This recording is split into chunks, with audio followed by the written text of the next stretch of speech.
مختصر وقت کے لیے تشریف لائیں گے۔ جامعہ دارالعلوم حنفیہ کے بانی اور متمم حضرت مولانا مفتی فیض اللہ آزاد صاحب رحمہ اللہ الباری کے برادر کبیر حضرت مولانا ملک عطا اللہ صاحب دامت برکاتہم العالیہ مختصر وقت میں آپ حضرات کے سامنے اپنا اظہار معافی ضمیر فرمائیں گے۔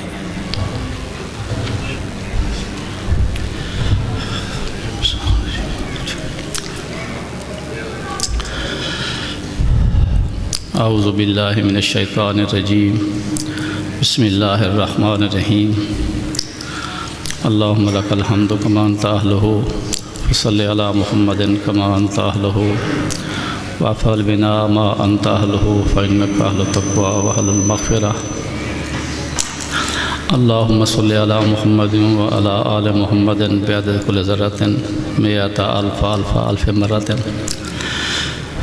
اللہم صلی علی محمد وعلی آل محمد کما صلیت علی ابراہیم وعلی آل ابراہیم انک حمید مجید۔ اللہم بارک علی محمد وعلی آل محمد کما بارکت علی ابراہیم وعلی آل ابراہیم انک حمید مجید۔ میرے قابل صد احترام مشائخ اعظام، بزرگان دین، علماء کرام، آج کی محفل کے ہیروز، فارغ التحصیل ہونے والے خوش نصیب علماء کرام، تخصص کرنے والے مفتیان اعظام، قابل احترام بزرگ، دوست، احباب اور عزیز طالب علم،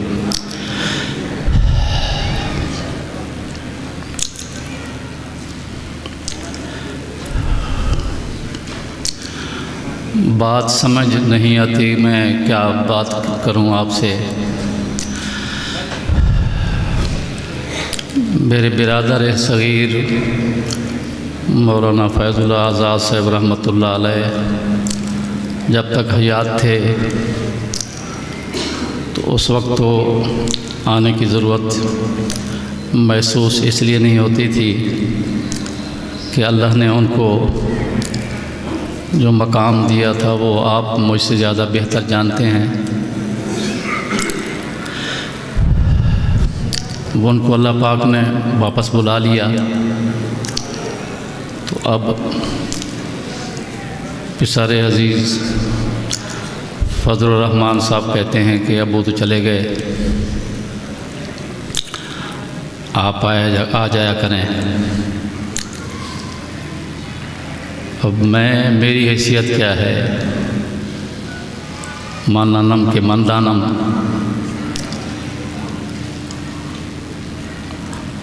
اور ایک ہیرو ہو اور ایک زیرو ہو، ان کا کوئی کمپٹیشن آپس میں ہرگز نہیں ہے۔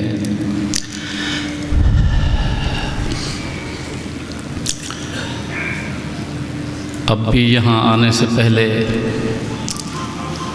پہلے برادر مرحوم کی قبر مبارک پر گیا ہوں، وہاں سے حاضری دے کر آپ کی خدمت میں حاضر ہوا ہوں۔ اللہ سے یہ دعا ہے کہ رب ذوالجلال نے جو چمنستان یہاں آپ کو نصیب کیا ہے، اس کی بہاریں تا قیام قیامت جاری رہیں۔ یہ دین کے مدد سے، یہ دین کے چشمے ہیں، اللہ ان سے ہمیشہ مسلمانوں کو سیراب کرتا رہے اور ان کو شاداب فرماتا رہے۔ میں برادر مرحوم کی نمائندگی کرتے ہوئے یہ فرض سمجھتا ہوں کہ تمام احباب کا شکریہ ادا کروں۔ آپ ہر سال شفقت فرماتے ہیں، اپنا قیمتی وقت عطا فرماتے ہیں، اللہ اور رسول کے احکام سننے کے لیے تشریف لاتے ہیں۔ اللہ آپ سب لوگوں کا مجھ سمیت یہاں آنا، بیٹھنا، سننا سنانا قبول فرمائے۔ اور اسے ہماری آخرت کا توشہ بنا دے۔ یہ دنیا تو چل چلاؤ کا نام ہے، یہاں سدا تو کسی کو رہنا نہیں ہے۔ ہر آدمی آتا ہے، اللہ نے جو اس کو ایبیلٹیز، قابلیتیں عطا فرمائی ہیں ان کا اظہار کر کے چلا جاتا ہے، لیکن دنیا کا رنگ وہی ہے، جب تک میرے رب ذوالجلال نے اسے چلانا ہے یہ چلتا رہے گا۔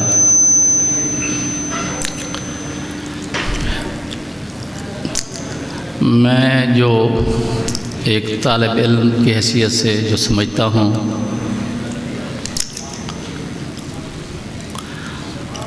یہ کسی خلوص کا مظہر ہے۔ اگر للہیت اور خلوص نہ ہو تو یہ کام جاری نہیں رہ سکتے۔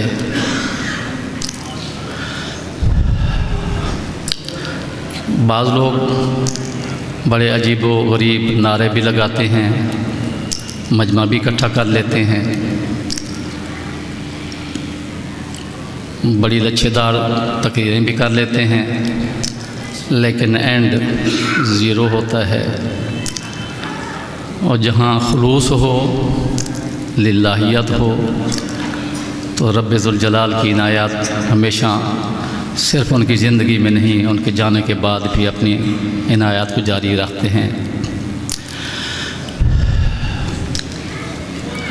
یہ خوش نصیب ہیں علماء دیوبند جن کو رب ذوالجلال نے سچا کلام دیا، سچا نبی دیا، سچے نبی کی سچی حدیث عطا فرمائی، صحابہ کرام کی زندگی کو اپنے لیے مشعل راہ بنانے کا موقع دیا۔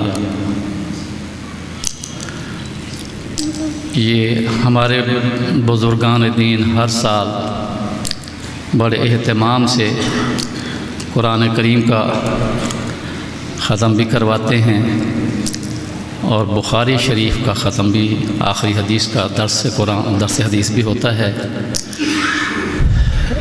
آپ ہر دوست سے بخوبی جانتے ہیں، کیونکہ یہ علماء کی مجلس ہے، صدیاں بیت گئی ہیں امام محمد بن اسماعیل بخاری کو، لیکن آج تک یہ اہتمام کیوں ہو رہا ہے؟ میرا دل یہ گواہی دیتا ہے کہ ان کا خلوص ایسا تھا کہ رب ذوالجلال کو ایسا پسند آیا۔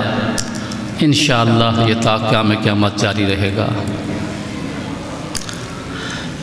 اور اس کو سنبھالنے والے بھی انشاءاللہ صرف اس جہان میں نہیں، اگلے جہان میں بھی سرخرو ہوں گے۔ پھر چاروں فقیہ فقہات صحیح ہیں، اپنی اپنی جگہ پر کسی سے کوئی اختلاف نہیں ہے، لیکن جو فقہ حنفی کو اللہ نے دوام بخشا ہے، اس کی وجہ یہ ہے کہ یہاں مطلق العنانیت نہیں ہے۔ امام اعظم رحمۃ اللہ علیہ نے 40 جید فقہا کی جماعت بنائی تھی، ایک مجلس مباحثہ ہوا کرتی تھی جس میں چھان پھٹک کے بعد پھر جا کر وہ مسئلہ کو حتمی شکل دی جاتی تھی۔ یہاں شورائیت تھی، کسی پر ٹھونسا نہیں جاتا تھا کہ یہ بات ہے یا نہیں ہے، میری بات کو مانو، ایسا ہرگز نہیں تھا۔ اسی لیے میرے اللہ کو اتنا اس حضرت کا خلوص پسند آیا۔ اس وقت آل اوور دا ورلڈ سب سے زیادہ تعداد احناف کی ہے الحمدللہ، اس لحاظ سے بھی آپ خوش نصیب ہیں۔ امام بخاری جن کا اسم گرامی محمد، والد کا نام اسماعیل، دنیا جانتی ہے سمرقند اور بخارا یہ رشیا میں ہیں۔ ایک وقت تھا دنیا میں دو پاورز اپنے آپ کو اللہ یعوذ باللہ سپر پاور کا نعرہ لگاتی تھی، ایک روس تھا، ایک امریکہ تھا۔ اللہ نے اس کا غرور تو خاک میں ملا دیا۔ رشیا اس وقت 6 ریاستوں میں ڈیوائیڈ ہو چکا ہے، ان میں سے ایک ریاست کا نام ہے کرغزستان۔ یہ بخارا آج کل ریاست کرغزستان میں ہے۔ امام محمد بخاری رحمۃ اللہ علیہ کے بخارا کو آج کل اولڈ بخارا کہا جاتا ہے۔ وہاں ایک آج کل نیو بخارا بھی ہے، یوں سمجھیں جیسے کراچی میں نیو کراچی بھی لوگ بولتے ہیں۔ اور اللہ کی شان ہے، جس بخارا کو آج اولڈ بخارا کہا جاتا ہے، آج وہاں اس بخاری کی یاد آج بھی لوگوں کو وہاں یاد تازہ کرواتی ہے کہ یہاں کوئی اللہ والا میرے رب ذوالجلال نے پیدا کیا تھا۔ امام بخاری رحمہ اللہ پیدا ہوئے، بہت خوبرو انسان تھے۔ اللہ بڑی شان والے ہیں، اللہ کسی کے محتاج نہیں ہیں۔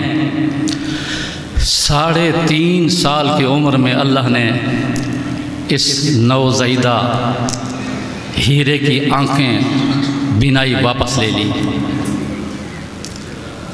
والدہ کی ممتا تڑپ گئی کہ رب ذوالجلال نے ایسا ہیرا دیا تھا اور اللہ نے اس کی بینائی واپس لے لی۔ سرگرداں پھر رہی ہے۔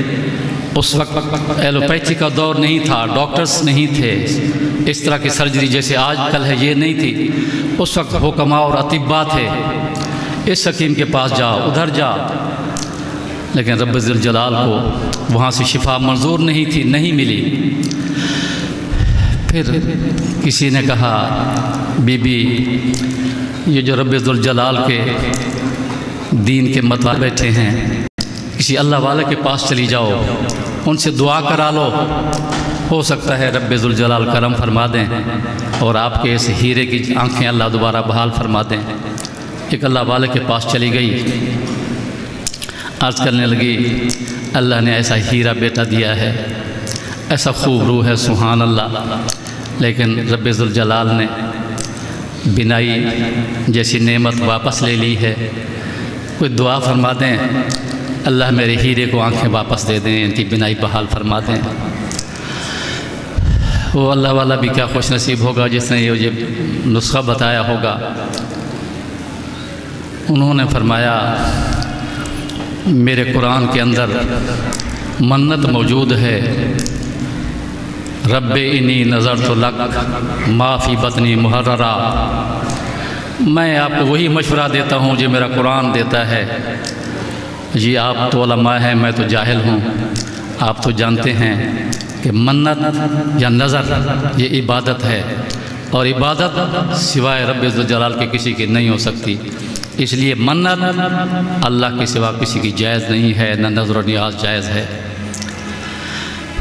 تو اس نے کہا، تو میں کیا منت مانوں؟ انہوں نے کہا، میرا دل چاہتا ہے تم بھی یہی منت مان لو کہ رب کریم میرے اس ہیرے کی آنکھیں بحال کر دے، اسے تیرے قرآن، تیرے سچے نبی کے فرمان کے لیے مختص کر دوں گی، دنیا کا کوئی کام نہیں لوں گی۔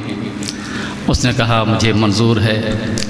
آئی نوافل پڑھے، اب یہ نیت کر لی اس منت کی،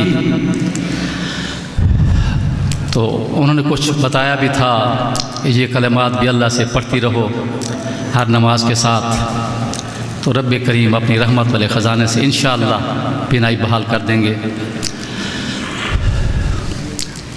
ایک رات تہجد پڑھ کے سوئیں، حضرت ابراہیم علیہ السلام خواب میں آئے، کہنے لگے، مبارک ہو، میرے رب کعبہ نے تیرے ہیرے کی آنکھیں بحال کر دی ہیں، بینائی ٹھیک ہو گئی ہے۔ تہجد کافی دیر پڑھتی رہی تھیں، تھکی ہوئی تھیں، خواب تھا، بات بھول گئی۔ صبح اذان آئی، نماز پڑھی، لیکن وہ بات ذہن سے اتر گئی جو خواب آیا تھا۔ اب معصوم بچہ ہے، 3.5 سال کی عمر ہے، نماز تو اس پر فرض تھی نہیں، اور اس حالت میں آنکھیں بھی نہیں تھیں، بینائی بھی نہیں تھی کہ ان کو پہلے اٹھاتی جا کر نماز پر ٹائم پر۔ اشراق کے بعد اللہ نے پھر ذہن میں ڈالا کہ تو نے جو خواب دیکھا تھا اس کو جا کر ذرا چیک تو کر، وہ تو نبی کا خواب ہے، وہ جھوٹا تو ہو نہیں سکتا۔ تو دوڑتی ہوئی گئیں، جا کر کہا محمد، آنکھیں کھول کر کہا جی امی، جی امی۔ ایسے دیکھا آنکھوں کو، آنکھوں سے چشمے سے آنسو جاری ہو گئے۔ کہتا واہ میرے رب ذوالجلال، تو اتنا مہربان ہے، میرے ہیگری کی آنکھیں بحال کر دی ہیں۔ بس منت تو مانی ہوئی تھی، قرآن پاک کے حفظ کے لیے لے گئیں۔ 6 سال کی عمر میں حضرت بخاری نے قرآن پاک حفظ فرما لیا۔ اس کے بعد حسب ضابطہ دینی علوم کے لیے وقف کر دیا۔ اللہ نے وہ ملکہ اور وہ حافظہ دیا تھا کہ آپ تو مجھ سے زیادہ جانتے ہیں، میں تو جاہل ہوں، آپ تو عالم ہیں۔ حدیثوں کا ایسا رجحان تھا، ایک حدیث ایک دفعہ دیکھتے اللہ یاد کروا دیتے۔ چند سالوں میں حافظ الحدیث کے نام سے مشہور ہو گئے، لاکھوں حدیثوں کے حافظ ہو گئے۔ نہ روایت میں کوئی غلطی تھی، نہ ردات میں۔ سینکڑوں راویوں سے حدیث قبول فرمائی جو یاد کی تھی۔ 16 سال کی عمر میں مصر، شام، یہ آپ جو بزرگ بیٹھے ہیں بہتر جانتے ہیں، آپ نئی نسل تو ہم سے بھی زیادہ آگے ہے۔ اس وقت اس طرح کی بارڈرز نہیں تھیں، ویزے کی پابندی نہیں تھی، ایک ملک سے دوسرے جانے کے لیے ویزا لینا پڑتا ہو۔ تو یہ بات صرف عجم میں نہیں، عرب میں بھی مشہور ہو گئی تھی کہ اللہ نے ایک حافظ الحدیث پیدا کیا ہے جس کا نام محمد بن اسماعیل بخاری ہے۔ تو لوگوں نے سمجھا جو حافظ الحدیث ہے ظاہر ہے 50-60 سال سے کم تو نہیں ہو سکتا۔ شیخ الحدیث جو بنتے ہیں آخری عمر میں، آپ دیکھتے ہیں، آپ جانتے ہیں، آپ کو تو تجربہ ہے مجھ سے زیادہ۔ تو وہاں کے جو شیخ الحدیث تھے، جو عرب تھے، جنہیں ناز تھا اپنی عربی پر، جمع ہو گئے، ان کا امتحان لے رہے ہیں محمد بن اسماعیل بخاری رحمہ اللہ کا۔ ایک محدث کھڑے ہوئے، حدیث پڑھی۔ آپ یہ بہتر جانتے ہیں حدیث کے متن کوئی چینج نہیں کر سکتا، تو راویوں کی ترتیب میں تھوڑا سا رد و بدل کر دیا۔ حدیث بیان کر کے بیٹھ گئے کہ یہ ابھی مجھے ٹوکیں گے کہ آپ نے تو یہ راوی چھوڑ دیا یا یہ راوی کو آگے پیچھے کر دیا۔ حضرت خاموش بیٹھے رہے۔ دوسرا شیخ الحدیث کھڑے ہوئے، انہوں نے حدیث مبارکہ پڑھی، انہوں نے بھی اسی طرح متن تو نہیں چھیڑا کسی نے، متن حدیث میں کسی نے کوئی آگے پیچھے رائے برابر بھی چینج نہیں کیا۔ ایک راوی کو چھوڑ دیا، ساکت کر گئے۔ انہوں نے خیال کیا کہ ابھی مجھے ٹوکیں گے، امام صاحب خاموش رہے۔ تیسرے کھڑے ہوئے، انہوں نے بھی ایسی حدیث پڑھی، متن میں کوئی چینج نہیں کیا۔ چوتھا، پانچواں، چھٹا، ساتواں، آٹھواں، نواں، 10واں۔ اب ایک طرف دوسری طرف دیکھ رہے ہیں کہ لوگ تو کہتے تھے حافظ الحدیث ہے، مجھے بھی نہیں ٹوکا، اس کو بھی نہیں ٹوکا، اس کو ٹوکا، یہ کیا کیسے شیخ الحدیث ہیں، کیسے حافظ الحدیث کہلانے پہ دنیا میں عرب اجم میں مشہور ہو گئے ہیں۔ جب 10 بیٹھ گئے، امام رحمہ اللہ کھڑے ہوئے، فرمایا پہلے محدث صاحب نے اس راوی کو اس جگہ سے ہٹا کر فلاں جگہ رکھا، دوسرے کا کہا اس نے فلاں راوی کو ساکت کیا، 10 کے 10 کو آخر تک جواب دیا، سب اٹھ کر حضرت کے ہاتھ چومنے لگ گئے۔ اس وقت وہ کہتے تھے کہ ہمیں تو تصور نہیں تھا کہ 16 سال کا جوان کو اللہ یہ خوبیاں دے دے گا۔ ہم تو سمجھتے تھے 50-60 سال سے اوپر ہوگا وہ شیخ الحدیث جو آ رہا ہے، جو عرب اور عجم میں جس کو اللہ نے یہ شہرت عطا فرمائی ہے۔ عازم مکہ تھے، مکہ آ کر تدوین حدیث فرمائی، کعبۃ اللہ کے سامنے بیٹھ کر، اس وقت کعبہ کھلتا تھا، کعبے کے اندر بھی بندے جاتے تھے۔ اس وقت جیسے آج کل پابندی اس طرح کا دور نہیں تھا۔ حضرت نے حدیثوں کا ذخیرہ مدون فرمایا، پھر اس کی ابواب قائم کرنے کے لیے عازم مدینہ طیبہ ہوئے، روضہ رسول پر آ کر احادیث مبارکہ کی ابواب بندی فرمائی، غسل فرماتے، مراقبہ فرماتے، اللہ کے نبی رحمت سے اجازت لے کر پھر ان کے باب قائم کرتے۔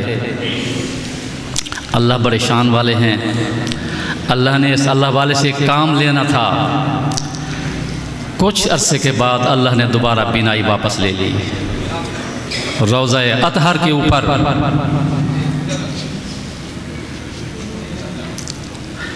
مواجہ شریف کی طرف کھڑے ہو کر رب ذوالجلال سے دعا کی، میرے اللہ، اس وقت تو میری ماں نے دعا کی تھی اور آپ نے قبول فرمائی تھی، آج تیرے پیغمبر کے روضہ اطہر پہ تجھ سے بھیک مانگتا ہوں، یا اللہ میری بینائی بحال فرما دے۔ رب ذوالجلال نے دوبارہ بینائی بحال فرما دی۔ اس کے بعد حضرت نے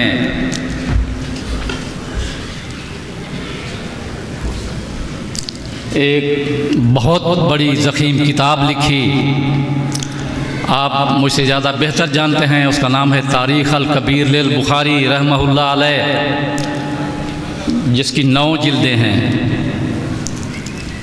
آج اس کا خلوص آپ دیکھ رہے ہیں، اور یہ خلوص انشاءاللہ تا قیام قیامت دنیا دیکھتی رہے گی۔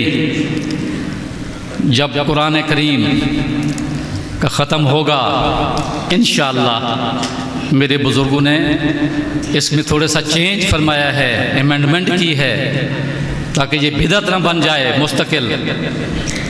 تو انہوں نے یہ فرمایا ہے، جہاں بخاری کا اہتمام کرتے ہو اس سے پہلے قرآن کریم کا ختم بھی ہو، تاکہ یہ بدعت کی شکل اختیار نہ کر جائے۔ الحمدللہ علماء دیوبند کسی بدعت کے بھی قائل نہیں ہیں، تو وہ پہلے قرآن کریم کا ختم ہوتا ہے، اس کے بعد اصح الکتاب بعد کتاب اللہ علی الارض الجامع صحیح البخاری کی آخری حدیث کا درس پاک ہوتا ہے، اور یہ انشاءاللہ چلتا رہے گا۔ اور ایک بات پچھلی دفعہ میں نے ایک عرض کی تھی،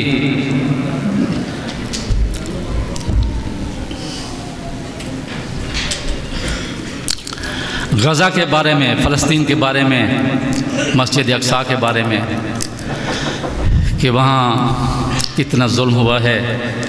ابھی سنا ہے چند دن پہلے کہ اگریمنٹ ہوا ہے، اللہ کرے وہ صحیح ہو، 6 ہفتے کے لیے وہ سیز فائر کا اعلان ہوا ہے۔ وہاں انہوں نے معصوم بچوں کو، بے گناہ عورتوں کو، بوڑھوں کو، بزرگوں کو، جوانوں کو جس بے دردی سے مارا ہے وہ دنیا کے سامنے ہے۔ اس کا پرانا نام یروشلم تھا۔ عہد فاروقی میں اللہ نے فتوحات کا سلسلہ بڑی تیزی سے جاری فرمایا تھا۔ جب وہاں جا کر فوج نے محاصرہ کیا، اس وقت دستور یہ تھا کہ اس وقت کے بادشاہ علماء کرام سے، جن کو بہت بڑا درجہ دیا جاتا تھا، آج تو علماء کے ساتھ تضحیق کی جاتی ہے، طنز کیا جاتا ہے، پھپتیاں کسی جاتی ہیں، اس وقت یہ دور نہیں تھا۔ وہاں ایک جو سب سے بڑا وہ پادری تھا، اس وقت کے بادشاہ نے انہیں بلایا کہ یہ فاروق اعظم کی فوج نے محاصرہ کر لیا ہے، ہمیں رائے دیں کیا کرنا ہے۔ اس جو چیف پوپ تھا انہوں نے کہا ہماری کتابوں میں جس کے ہاتھ پر اللہ نے یہ فتح کرنا ہے اس کی تمام علامات موجود ہیں، ان سے کہو اپنے امیر المومنین کو لے آئیں، ہم ان کی وہ علامات چیک کریں گے، اگر وہ علامات ہم پا لیں گے بغیر کسی لڑائی کے، بغیر قتل و غارت کے چابیاں ان کے قدموں میں نچھاور کر دیں گے۔ اس وقت آپ مجھ سے زیادہ بہتر جاننے والے لوگ بیٹھے ہیں، حضرت ابو عبیدہ ابن جراح رضی اللہ تعالیٰ عنہ chief of the army staff تھے اس وقت کے لحاظ سے، جو آج کل ہم جیسے سمجھتے ہیں chief of the army staff کا کتنا بڑا ڈیزگنیشن ہے۔ انہوں نے ان کو لے کر آیا کہ یہ ہمارے امیر ہیں، پوپ کو بلایا بادشاہ نے کہ جناب دیکھو علامات ہیں، اس نے کہا علامات نہیں ہیں، یہ وہ سپہ سالار نہیں ہے جس کی علامات ہماری کتب میں موجود ہیں۔ حضرت خالد بن ولید رضی اللہ تعالیٰ عنہ سے پہلے سپہ سالار تھے، جن کو نبی رحمت صلی اللہ علیہ وسلم نے سیف اللہ کا لقب عطا فرمایا تھا،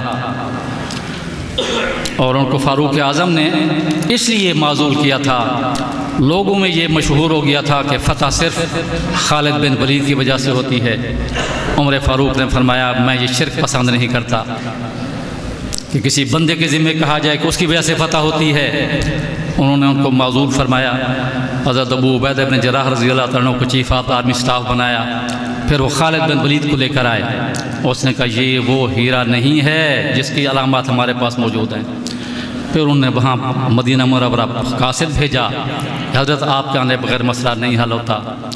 حضرت علی کو بلایا گیا، شورا کا اجلاس بلایا، مشورہ کیا کیا کریں، انہوں نے کہا حضرت فوری پر تشریف لے جائیں، کیونکہ جنگ جدل کے بغیر اللہ مسئلہ حل کرواتے ہیں، آپ تشریف لے جائیں، وہ چابیاں آپ کے حوالے کر دیں گے، پرامن طریقے پر قبلہ اول مسلمانوں کو دوبارہ ملے گا۔ فاروق اعظم روانہ ہو رہے ہیں اونٹ پر، ایک غلام ساتھ ہے، دنیا کیا تا قیامت ایسا ہے کہ سپہ سالار دکھا دے ایک فاروق اعظم جیسا۔ غلام سے کہتے ہیں طے ہوا اتنی مسافت آپ چلیں گے، اس کے بعد میری باری ہوگی، اتنی مسافت جو تو جتنی مسافت تیری ہے اتنی میری ہوگی۔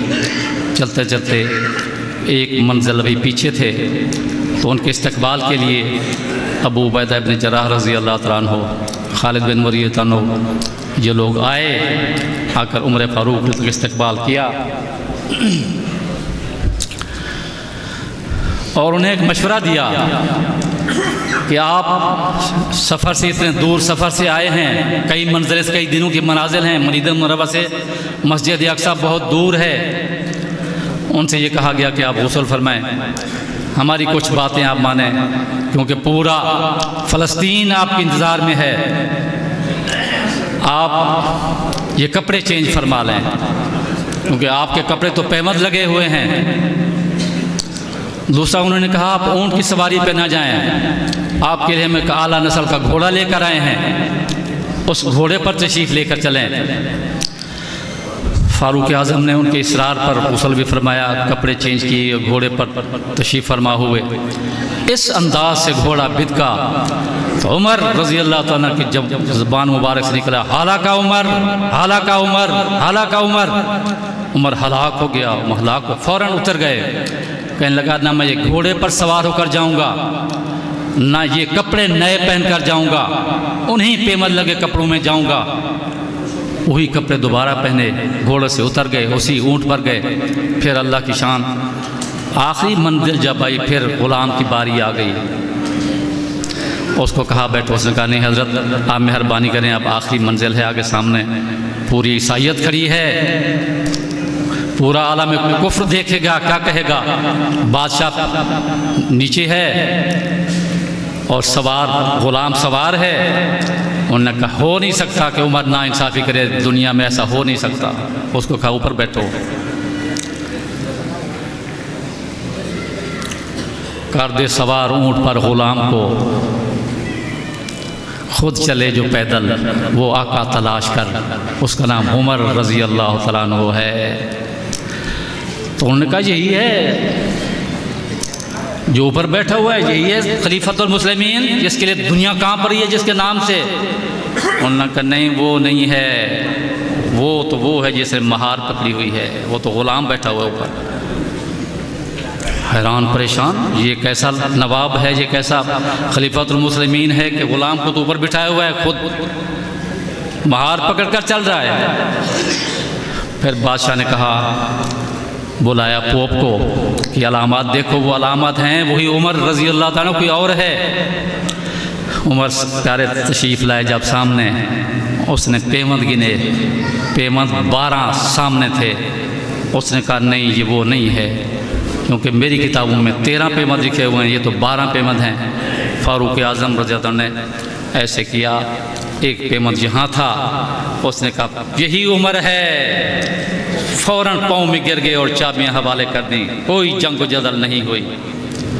یہ میرے عمر کے آج پرستار یہاں بیٹھے ہیں، اسی کے پیغام کو لے کر جانے والے یہاں ان مساجد میں بیٹھے ہیں۔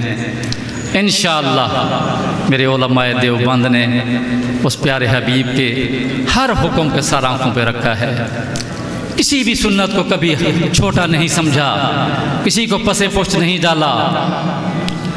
پیارے غلام حبیب کبریا کے جو غلام تھے، صحابہ والی جماعت، میرے نبی نے فرمایا تھا اللہ اللہ فی صحابی، میرے صحابہ کے بارے میں کبھی بکواس مت کرنا، زبان درازی نہ کرنا۔ تو یہ علماء دیوبندی ہیں جو پیارے حبیب کے غلاموں کی کبھی توہین برداشت نہیں کرتے۔ اللہ آپ کو ہمیشہ سلامت و عافیت میں رکھے، یہ دین کے چشمے ہمیشہ جاری و ساری رہیں۔ اللہ آپ سب دوستوں کا میرے سمیت آنا قبول فرمائے، یہاں کہنے سننے والوں کی باتوں کو بھی اللہ اپنی دربار عالیہ میں شرف قبولیت نصیب فرمائیں۔ میرے فارغ ہونے والے نوجوان میرے بھائی ہوتے جن کو اللہ نے خوبیاں دی تھیں، میں تو جاہل ہوں، آپ عالم ہیں، اس کو اپنی توہین نہ سمجھنا۔ میری ریکویسٹ یہ ہے وہ خلوص پیدا کر لو جو میرے نبی رحمت نے فرمایا ہے، جو امام بخاری کا میں نے بتایا ہے۔ آج امام بخاری کا وہ خلوص نہ ہوتا تو اس طرح کی محفل منعقد نہ ہوتی۔ وہ للہیت اور خلوص آج ٹپک رہا ہے، انشاءاللہ تا قیام قیامت یہ خلوص چلتا رہے گا، یہ دین کے سچ میں انشاءاللہ چلیں گے۔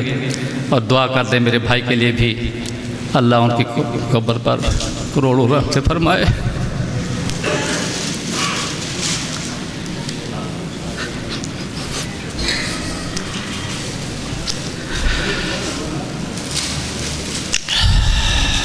اللہ ان کے درجے بلند کرے۔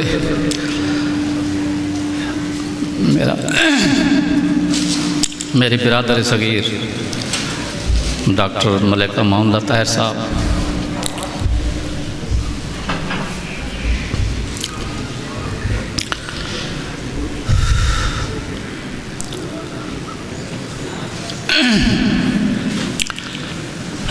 ان کی بے بڑی خدمات ہے، اللہ ان کو قبول فرمائے۔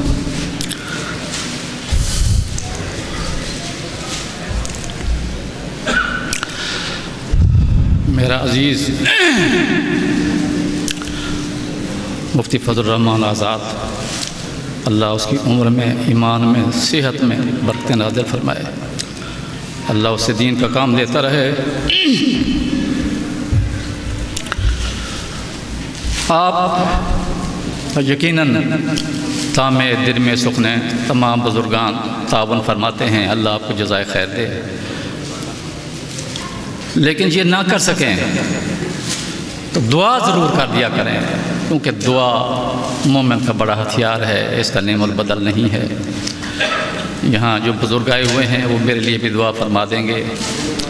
میں تو طفل مکہ کے طور پر آیا تھا، کیونکہ میں نے سنا ہے اللہ طالب علموں کے لیے رحمت کے فرشتے بھیجتے ہیں، تو میں نے کہا میں بھی ان طالب علموں کے ساتھ شامل ہو جاؤں گا، ہو سکتا ہے میرا رب میری بھی مغفرت کے فیصلے فرما دے۔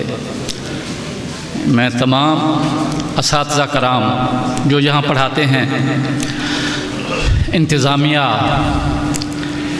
سول سروسز کے افسران، جو لوگ اس سلسلے میں تعاون کرتے ہیں، میں ان سب کا شکریہ ادا کرتا ہوں۔